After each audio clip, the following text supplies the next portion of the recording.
Hi guys, welcome to my channel. Welcome to Nina's Chelsea Corner. I hope all of you are doing well today.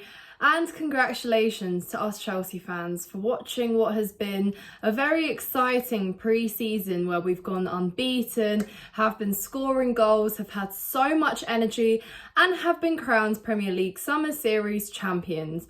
Regardless of how small or big the trophy is, the fact that we have got this accomplishment following from last season's finish 12th in the Premier League, I think that alone deserves so much praise, guys. So soak it up, enjoy it, and there is just so much more to look forward to.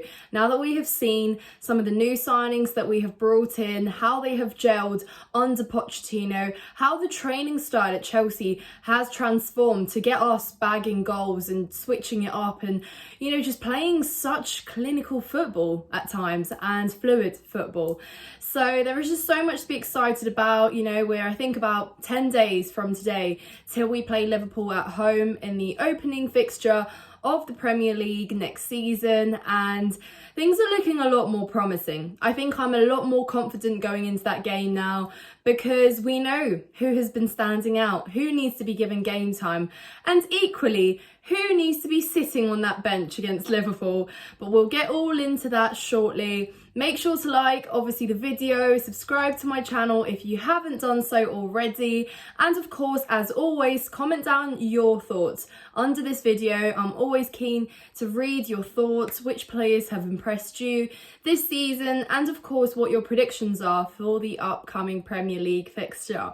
So plenty to take away. Of course, we saw us draw to Dortmund 1-1. I think it's a game that we could have won, but because of a series of factors, and yes, I am going to blame the pitch, of course, because as we saw, it was nowhere near the standards of a professional football playing field, and I think it certainly let us down.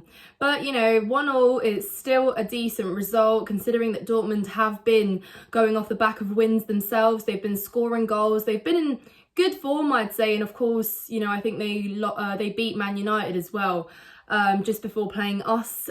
So yeah, I think it was a tough team to play in terms of testing our abilities further, because of course we played these Premier League sides that were battling for top 4 or top 6, you know, showing nothing but promising potential, and of course we weren't. So I think we had some good competition, healthy competition, and we ended up drawing and beating these teams. So I'm thrilled. I'm so thrilled, and of course I know we're all banging on about Nicholas Jackson and how great he has been, but I think with Nicholas Jackson is he's consistent. You know, he hasn't been playing full 90 games, but he has been so consistently involved in creating, building, finishing, assisting, that he's just such a joy to watch. And of course we're rooting for him to be #1 striker. And yes, there are talks about Vlahovic potentially coming to Chelsea so that we can get rid of Lukaku simultaneously, but people are worried now because they don't want it to be a case of, you know, Vlahovic coming in, starting regularly, consistently, and then Jackson just being brought on as a rotation striker and perhaps not being able to progress his potential further, to develop his talent further. And of course he has the potential to be that #1 striker that we could potentially be putting on the market for 100 million one day. So it's a big call to make, but he's got it all. His decision making has been fantastic. You know, he is such a bright player as well, and the way that he can hold up the ball and lay it off to a player is just brilliant. So Levi Colwill has been another kind of player that we have been really excited to see, because of course before he signed the contract at Chelsea we weren't sure if he was returning, whether he even wanted to come back to Chelsea. But I think even that little video that he did as well, talking about, you know, his boyhood club being Chelsea and him being excited about it, I think still installed some hope in us that he is ready to you know, play for Chelsea, to be fighting and competing, and I'm excited to see him play. I think yesterday he did miss a couple goals. I think they could have been tap-ins as well easily. I think it was just a bit of an awkward placement on his body and it went kind of wide or over the net. But I think that with more experience, I think more playing time, Levi Colwill will become that player. And we've already seen that with Thiago Silva, he looks comfortable. I think Thiago Silva, guys, let's just take a moment to talk about Thiago Silva. not only was he the best player last season in what was an absolutely atrocious season as an old and supposedly getting old player, he also settled Badiashile in so smoothly. I think you remember, you know, when Badiashile first made his debut, he was alongside Thiago Silva and he played absolutely amazing. And of course it helps when you've got that sort of experience sitting next to you there. I think as a player, you just learn from him. So Thiago Silva is not only playing the way he is at Chelsea, but he's also integrating our young players into settling in to become those future starting centre-backs. And obviously they will take his place one day when the dreaded day where he leaves Chelsea comes. And he's almost like that guide, and he's teaching them, and you can see it. He is linking up perfectly, and not just in our box, you know, just in front of Kepa, but also in the opposition's box. You know, I think he made that pass where Levi did miss the tap in. I think it was Thiago Silva that crossed it in for him, if I'm not wrong. But you know, those are little partnerships that are happening across the whole pitch, and it's just so refreshing to see. I'm buzzing to see Cole will get better, and of course I don't want to forget Badiashile, because like I said, Badiashile had an absolutely great start to Chelsea. He was up there with one of our better players last season, and he produced. Very few mistakes were made by him, and of course he is out and injured, and that's why we haven't seen him in pre-season. But I don't want it to be a case of he doesn't see the light of day on the pitch again, and I know that he will, but I think it's important that we don't completely disregard him and disrespect him, because Badiashile definitely deserves enough respect in that aspect. So great from him as well there. Carney Chukwuemeka as well. Let's give the boy his spotlight, because boy is it needed. I thought Carney was brilliant in the games that he played last season. He wasn't given particularly a lot of game time by Potter or Lampard, but when he played, he moved the ball forwards. I think he was short of a couple goals as well, where he took shots and he tried. And he's very good at moving and progressing the ball forwards. And he is quick as well. And he looks like a very senior player to me at times. He looks like someone that has been playing Premier League football for a long time. And he is just another player that is full of so much quality and talent. And I'm eager to see how that is advanced next season and what Pochettino will do with Carney.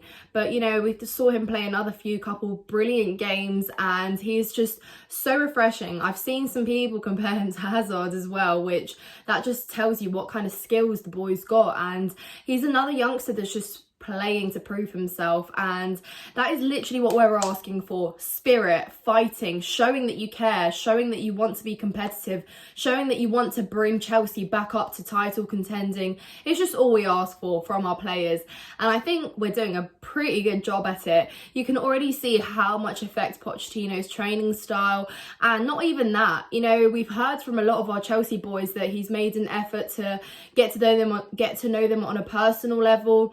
And I think that helps, because I think even Pochettino said in his first Chelsea interview that he wants to create a family. You know, first and foremost, a foundation is so important when you're trying to build something on the pitch as well.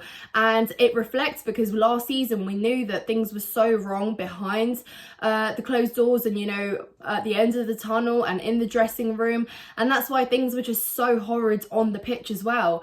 And he's almost trying to undo that. And I honestly rate that from Poch so much, because it's already having an impact. You know, the players look like they're really up for it. They look happier together, and the way they're celebrating goals as well is just so heartwarming, and I'm here for it. I'm totally here for it. Gallagher as well, I thought had a great game. I've said that Gallagher is that kind of unreliable player where he'll have a good game and then he'll just go MIA, and then what is going on, Gallagher, we always say. But, you know, he said that he made it clear that he wants to stay at Chelsea, and he definitely looked like he was trying to prove a point to Poch yesterday. So fair enough to him. He is trying his best, and whether he deserves a starting spot in that starting 11, I think is not quite a yes from me, but he is definitely someone that can bring in energy to a game which needs elevating, and he can always, you know, you're always going to get a runabout from Gallagher, so that's for sure there as well. And guys, I know it's been all positive talk in this video, but we have to address the elephant in the room. Raheem Sterling. Right, guys, to think that he was, you know, if not our top goal scorer, one of the top goal scorers last season, just indicates how poor we were. Because no, I haven't forgotten that he scored goals, trust me.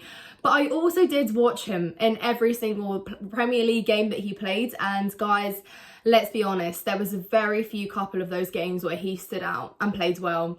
Raheem Sterling has been on a progressive decline since we signed him, and it's not looking good.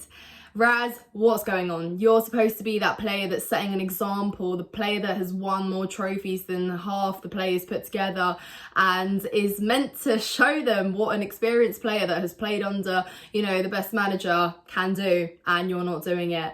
He's been slowing us down countless times on counter-attacks as well. He loses the ball. He can't do a 1-2. No, sorry. He can't go one-on-one with a player or a defender anymore. He loses the ball so easily. He almost gets lost in his own feet, and it's like, Raz, what are you doing? He is so wasteful. He's cost us so many opportunities as well last season, and I'm just so gutted that Madueke is injured because, in my opinion, Madueke should have been starting most of those games ahead of Sterling any day of the week. And it's just a shame because now it means that Sterling's probably starting against Liverpool as well. Of course, we got Angelo there as well, but I don't know how likely Pochettino is to play him. Of course, Pochettino thought what we all did. You know, we're signing a Premier League proven player here that has won the Prem multiple times and knows what it means and what it takes to be at the top, competing for the top. And he's just not quite brought that experience in. So he has definitely been a letdown, even in pre-season. So it seems like he's been consistently crap. And that is just not the energy that we want, especially when younger players are looking to take example from someone, and Raz is not doing that. So for me, I don't know if I would sell him because I don't think, frankly, anyone's coming in with that money for him. I mean, we all know why Pep sold him, let's be honest. And we kind of took sloppy seconds, and this is what we get. I don't really want him to be starting anymore because this is just what you get. And frankly, I don't see him getting any better, you know, even under Pochettino. I think the younger players will, but Sterling, not quite. Guys, let me know your thoughts though on Sterling. I think it is kind of a unanimous opinion there across our fan base with Sterling because, I mean, come on, you can't close your eyes to what you're seeing on the pitch. It's just not been up to standard at all.